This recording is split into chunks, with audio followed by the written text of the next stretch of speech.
Bisa jadi hari ini kita kayak hati kita tuh kan kayak berada di antara jemari Allah ya. Artinya buat Allah ngebolak-balikin hati kita tuh seringan kita ngebolak-balikin bola pingpong, bola tenis meja. Gampang banget, cuman dengan 2 jari doang. Beda banget kan kita ngebolakin hati si dia tuh udah berdarah-darah gak balik-balik ya. Kita tuh udah berdarah-darah, udah keluarin modal habis, mobil jual, segala macam dijual, sampai ngutang kemana-mana, hatinya gak berbalik. Kenapa? Karena yang megang hati dia tuh bukan kita. Kalau buat Allah, ngebalikin hati itu gini doang. Di antara jemari Allah. Ini bukan masalah Allah itu punya jari ya.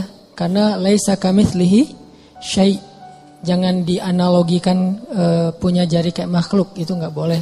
Cuman di sini semacam permisalan betapa mudahnya buat Allah ngebolak-balikin hati orang.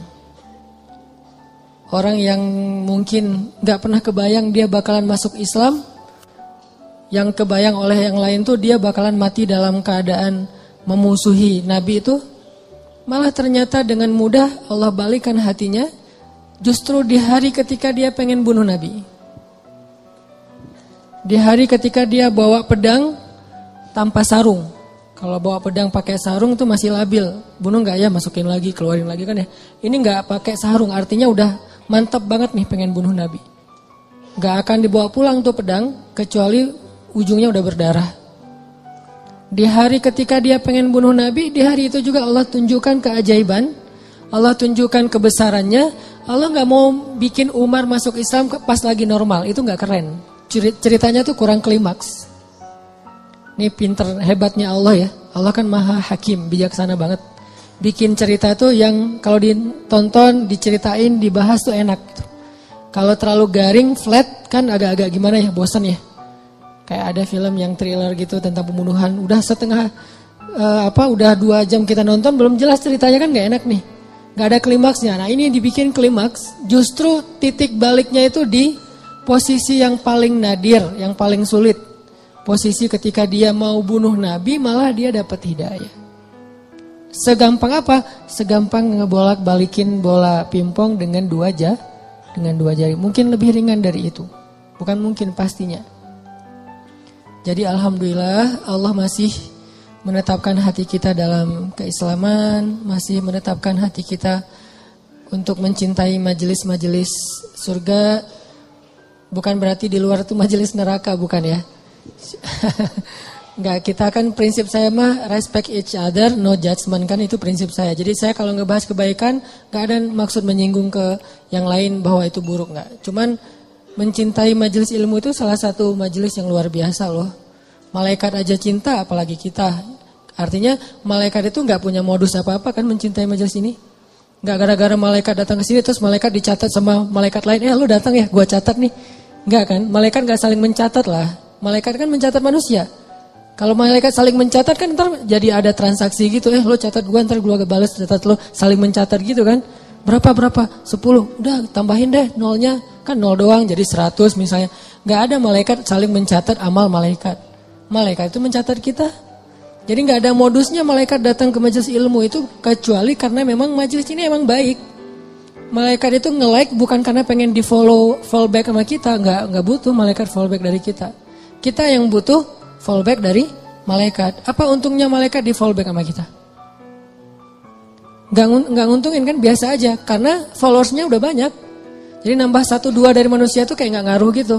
Kalau kita penting banget di follow back sama malaikat. Kenapa? Karena malaikat kalau nge-follow back itu pasti komennya itu kebaikan. Allahumma firlahu warham. Itu komennya malaikat. Ya Allah, ampuni dia, rahmati dia, ampuni dia, rahmati dia. Jadi nguntungin kita. Malaikat yang gak punya kepentingan apa-apa, gak modus ngapa-ngapain, gak ada keinginan apapun, cinta dengan majelis ilmu, apalagi kita yang memang bermodus. Dan modus kita kalau karena Allah insya Allah namanya ikhlas. Modus kita pengen diingat wajah dan nama kita sama malaikat-malaikat. Nanti mereka akan bersaksi di akhirat. Dia tuh ahli ilmu. Kedua, modus kita pengen dapat doa dari malaikat yang menaungi majelis ilmu. Ketiga, kita pengen dibangga-banggain sama Allah. Allah tuh ngebanggain kita di mana? Di Arasy sampai mention Jibril, Jibril. Apa? Tuh gua cinta sama siapa misalnya di antara kita. Nama kita disebutin loh, di-mention, di tag beneran itu. Kecuali nama kita mungkin nama yang agak-agak susah dibaca ya, terlalu banyak bahasa-bahasa asingnya. Kalau namanya standar-standar aja, Asep misalnya ya, apa gitu. Itu insya Allah malaikat gampang nge-like-nya gitu. Makanya nama jangan susah-susah. Sampai kakek aja nggak tahu pas tanya, ini cucunya siapa namanya? Nanya ke anaknya, nama anak kamu siapa gitu. Saking susahnya nama anak sekarang. Jadi Allah tuh ngebanggain kita tuh pakai nama kita. Nama yang ada di KTP, nama yang ada di SIM. Kecuali nama-nama terlarang ya. Tapi kalau namanya masih wajar, KTP, SIM itu sama dipakai di langit. Allah nge-mention kita, terus dikasih tahu kepada Jibril. Jibril ngasih tahu ke malaikat. Malaikat ngasih tahu ke seluruh makhluk, ngedoain kita. Kan bermodus tuh. Jadi kalau malaikat aja nggak ada modus cinta dengan majelis ini, kayaknya kita punya alasan yang lebih kuat untuk tetap cinta. Dan ini salah satunya bimbingan hati dari Allah. Alhamdulillah. Kita syukurin terus biar Allah tambahin lagi, istiqomahin lagi. Setiap minggu, setiap bulan, setiap tahun sampai akhir hayat kita. Teman-teman yang dirahmati Allah, malam ini kita bahas tentang life goals. Kalau dalam bahasa ulama itu disebut dengan himmah. Salah satunya disebut dengan himmah. Apa kepengennya kita? Apa yang bikin kita happy? Apa yang bikin kita ngerasa hidup itu meaningful, bermakna? Ini namanya himmah. Mungkin kalau bahasa sederhananya life goals. Sebelum kita ngobrolin tentang masalah himmah, life goals ini, coba kita baca satu paragraf kecil di dalam surat Ali Imran ayat 35. Biar gaung tilawah kita itu makin menggetarkan arasy Allah dengan kebaikan. Surat Ali Imran ayat 35. Kita baca sampai ayat 37. Surat Ali Imran ayat 35 sampai 37. A'udzu billahi minasy syaithanir rajim. Silakan.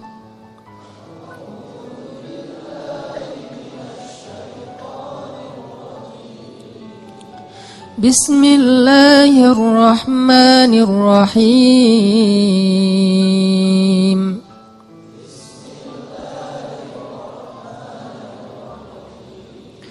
إذ قالت امرأة عمران رب إني نذرت لك ما في بطني محررا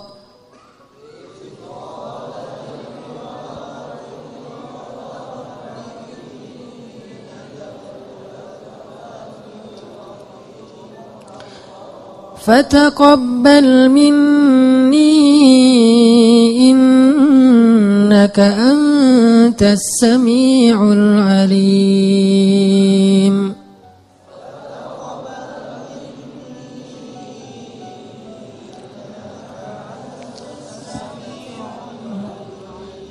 فلما وضعتها قالت رب إني وضعتها أنثى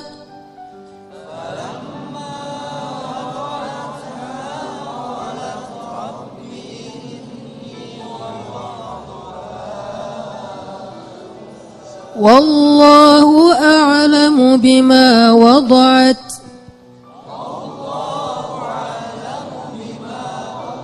وليس الذكر كالأنثى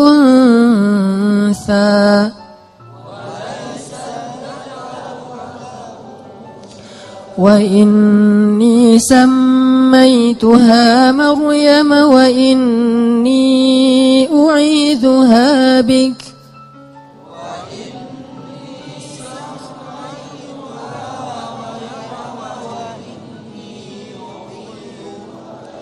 وإني نعيذها بك وذريتها من الشيطان الرجيم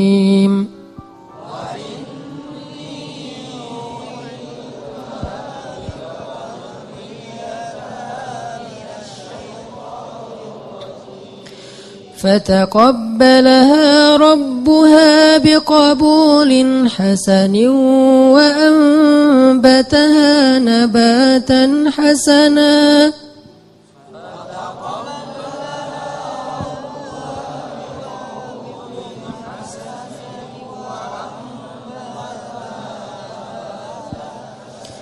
وكفلها زكريا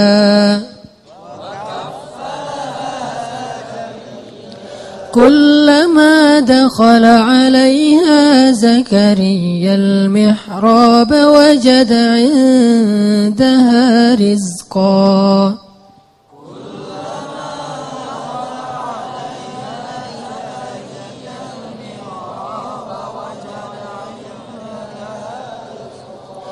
قال يا مريم أنى لك هذا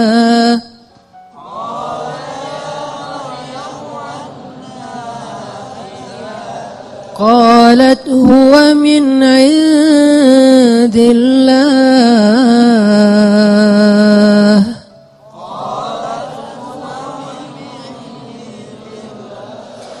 إن الله يرزق من يشاء بغير حساب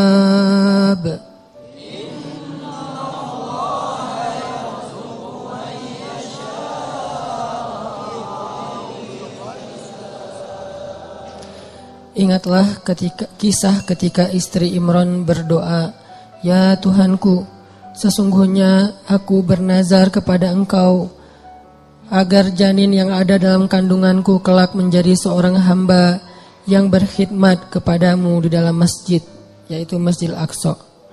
Maka terimalah nazarku itu. Sesungguhnya Engkaulah yang Maha mendengar lagi Maha mengetahui." Maka ketika ia melahirkannya, ia berkata, "Ya Tuhanku, aku telah melahirkan anak perempuan, sedangkan Allah lebih tahu apa yang dia lahirkan. Dan anak laki-laki tidaklah sama dengan anak perempuan dalam aturan-aturannya. Dan aku memberinya nama Maryam, dan aku memohon perlindunganmu untuknya dan anak cucunya dari gangguan syaitan yang terkutuk." Maka Allah menerima Maryam dengan penerimaan yang baik, membesarkan Maryam dengan pertumbuhan yang baik, dan menyerahkan pemeliharaan Maryam kepada Zakaria. Setiap kali Zakaria masuk menemuinya di dalam mihrab kamar khusus ibadah, Zakaria mendapati makanan di sisi Maryam. Lalu Zakaria bertanya, "Wahai Maryam, dari mana engkau memperoleh makanan-makanan ini?" Maryam menjawab, "Semua ini dari Allah. Sesungguhnya Allah memberi rezeki kepada siapa yang Dia kehendaki tanpa perhitungan." Shadaqallahul azim. Ini adalah sepenggal kisah teman-teman tentang himmah, life goals. Bahwa di sini dikisahkan himmah atau keinginannya Ibu Maryam, istri Imran. Dan by the way, Imran ini adalah salah satu simbol keluarga paling keren yang Allah rekomendasikan di dalam Al-Quran. Selain keluarga Nabi Muhammad itu ada 2 keluarga lagi, keluarga Ibrahim dan keluarga Imran. Jadi kalau kita pengen niru, pengen jadi rumah kita itu seperti apa sih? Seperti rumah Nabi Muhammad, Baitun Nubuwah, atau rumahnya Ibrahim, atau rumahnya Imran. Salah satu dari 3 itu. Kalau bisa 3-3-nya lebih keren. Dan Allah rekomendasiin itu di dalam Al-Quran. Allah telah innallaha astafa Adam wa Nuhan wa ala Ibrahim wa ala Imran alal alamin. Allah menjadikan mereka lebih daripada semua yang ada di dunia. 2 keluarga ini, keluarga Ibrahim dan keluarga Imran.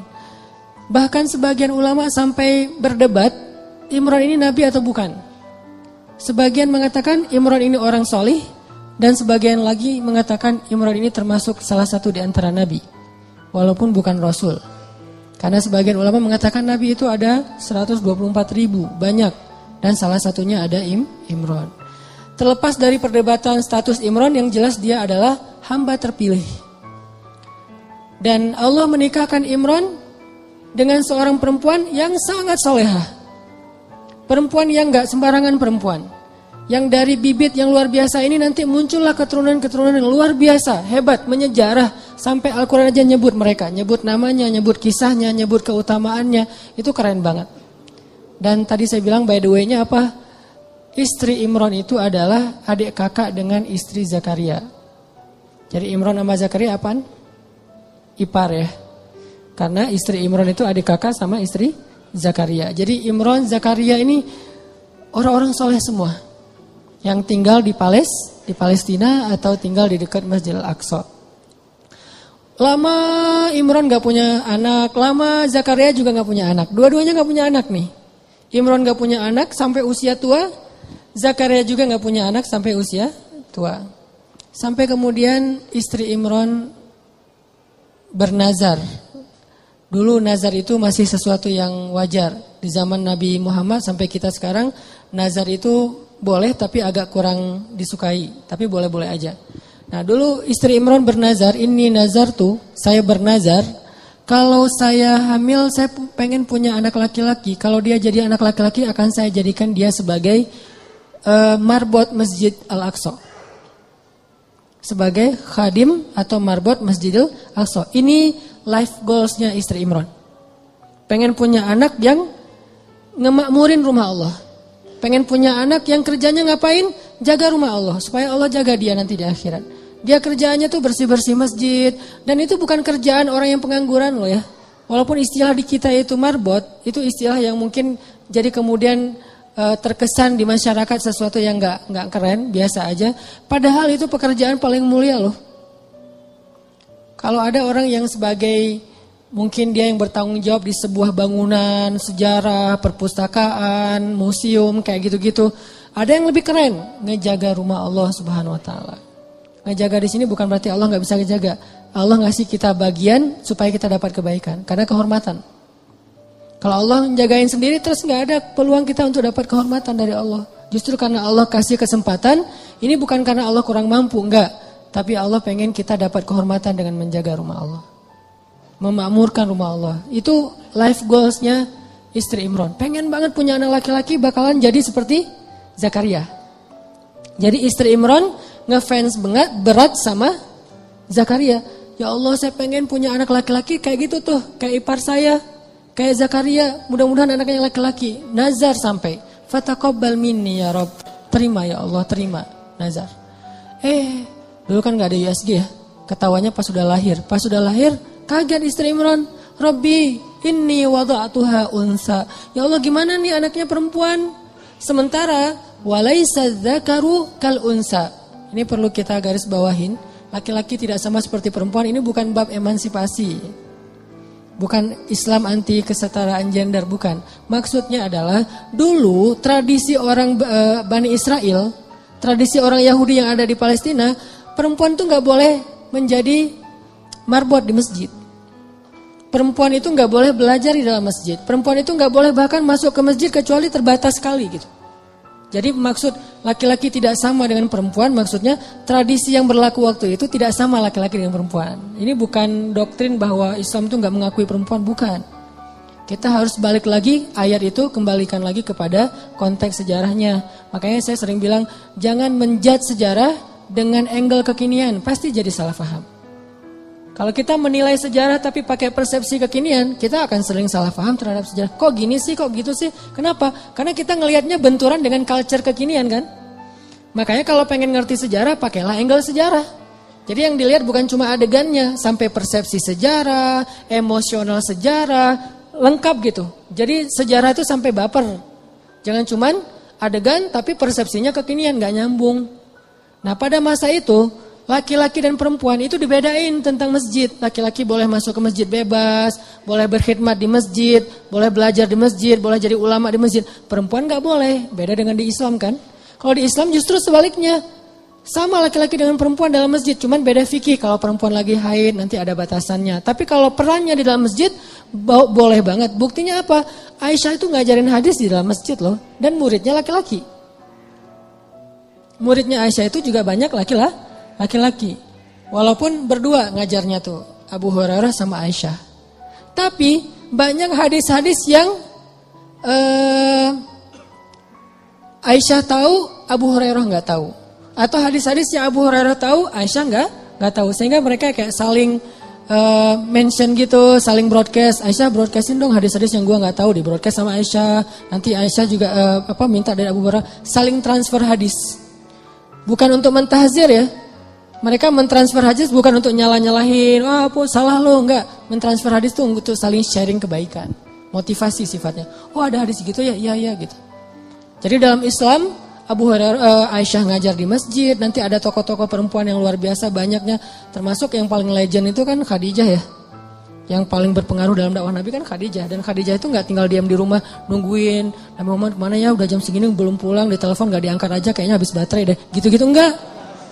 Khadijah tuh nggak pasif di rumah loh ya, nggak bantu dakwah Nabi, dia aktif. Cuman tetap ada kayak etikanya, ada moralnya. Di masa itu justru Allah pengen mengubah tradisi orang Bani Israel yang menganggap perempuan itu kelas kedua di antara masyarakat. Makanya Allah nyindir, ini sebetulnya bahasa sindiran. Walaysa dzakaru kal unsa. Menurut orang Bani Israel, perempuan itu enggak sama dengan laki-laki. Tapi di ayat berikutnya apa? Fataqabbalaha rabbuha biqabulin hasan. Tapi Allah sendiri nerima perempuan itu dengan penerimaan yang baik. Jadi Allah tuh pengen mengubah tradisi sebetulnya, biar kita nggak salah paham terhadap ayat ini. Tuh ayatnya tuh nggak sama laki-laki perempuan. Yang nggak sama itu bukan dalam persepsi ayat, bukan dalam persepsi Allah, dalam persepsi masyarakat. Dan Allah mengubahnya dengan kalimat fataqabbalaha rabbuha biqabulin hasanin. Justru Allah nerima perempuan itu dengan penerimaan yang sangat istimewa. Dia sediakan khusus mihrab buat dia, diberikan keutamaan buat dia, sampai turun makanan aja dari langit coba. Kurang apa perlakuan Allah? Treatment Allah ke Maryam tuh lebih istimewa daripada cowok-cowok yang udah lama di situ. Banyak tuh cowok-cowok, ada yang jomblo, ada yang udah nikah, itikaf di masjid, terutama yang jomblo ya. Masih punya banyak waktu lah buat itikaf kan. Kalau udah nikah, kalau keseringan itikaf zalim juga sama istri ya kan ya. Kalau udah nikah mah dijadwalin seminggu sekali. Tapi kalau masih sendiri, itikaf aja setiap hari nggak masalah. Apalagi kos-kosan nggak sempat bayar, udah masjid aja. Jadi udah lama di masjid kayak gitu, tetap aja Allah nggak ngasih hidangan dari langit. Sedangkan cewek Allah kasih hidangan dari langit. Di sini menunjukkan bahwa Islam itu menghargai perempuan banget loh. Bisa dibilang jarang banget ada orang yang dapat hidangan celeng datang dari langit. Itu udah buah yang seger, yang udah kualitasnya luar biasa. Di depan Maryam, Zakaria aja sampai terheran-heran. Padahal Zakaria itu jelas-jelas sepakat ulama dia itu nabi. Zakaria aja terheran-heran dengan perlakuan treatment langit kepada Maryam, sedangkan Bani Israel melecehkan Maryam. Jadi maksud walaisa dzakaru kal unsa, tidak sama laki-laki dengan perempuan di sini adalah Allah lagi nyindir tradisi Bani Israel. Itu maksudnya. Bukan dalam Islam itu laki-laki dan perempuan itu dibeda-bedain, bukan. Udah gitu, ya udah deh kalau gitu, udah terlanjur lahirin anak cewek, masa mau digimanain lagi gitu, masa dioperasi segala macam, enggak, susah. Akhirnya ibu Maryam menamakan anaknya Inni sammaituha Maryam. Apa arti Maryam secara bahasa? Khadimah. Maryam itu secara bahasa artinya marbot, cewek. Jadi arti Maryam itu khadimah, yang berkhidmat. Itu bahasa dulunya adalah Maryam, kemudian jadi bahasa Arab. Inni sammaituha Maryam. Saya pengen ngasih dia nama marbot perempuan, bahasa singkatannya Maryam. Mudah-mudahan engkau menerima dia ya Allah. Akhirnya dikaderlah Maryam dari kecil. Bayangin teman-teman, Maryam usia 3 tahun udah nanya-nanya ke ibunya, "Mah, kapan aku ke Al-Aqsa? Kapan aku beribadah di sana? Kapan aku disantrinin? Kapan aku dimasukin ke pesantren?" Itu 3 tahun udah minta-minta kayak gitu. Malah ibunya yang enggak tega, "Mah, aku kangen dengan Al-Aqsa." Karena belum waktunya, karena ada waktunya nanti dia boleh ke Al-Aqsa. Maryam setiap hari naik ke atas bukit menghadap ke arah Al-Aqsa dan berbicara dengan Allah. Ya Allah, aku kangen dengan Al-Aqsa. Ya Allah, aku pengen ke sana. Ya Allah, ini daya tariknya Al-Aqsa. Jadi salah satu ciri orang beriman mencintai Al-Aqsa. Itu salah satu di antara bagian dari keimanan. Mencintai Al-Aqsa. Bukan karena konfliknya, bukan karena sentimen terhadap Israelnya, bukan. Karena emang kayak gitu turun-temurun dari zaman dulu. Ini tradisi. Tradisi spiritual namanya. Dari zaman Nabi Sulaiman udah kayak gitu, zaman sebelumnya juga kayak gitu, zaman Musa juga kayak gitu. Tradisi spiritual yang diturun-temurunkan. Dan Maryam kecil, anak usia 3 tahun, udah cinta banget dengan Al-Aqsa. Pengen ke sana, mah kapan. Kenapa bisa punya anak kayak gini? Life goals ibunya, himmah ibunya. Jadi kalau salah satu rahasia dari life goals itu kalau benar-benar kuat jadi himmah, nanti kita belajar apa bedanya himmah dengan sekedar basa-basi. Kalau benar-benar jadi himmah teman-teman, itu akan jadi kenyataan loh. Gimana kita jadiin life goal kita jadi kenyataan, life goal kita jadi keajaiban. Walaupun rintangan ada aja kayak istri Imran. Kok lahirnya anak perempuan? Justru Allah pengen ngasih banyak hikmah, banyak luar biasa pelajarannya lewat skenario kayak gitu.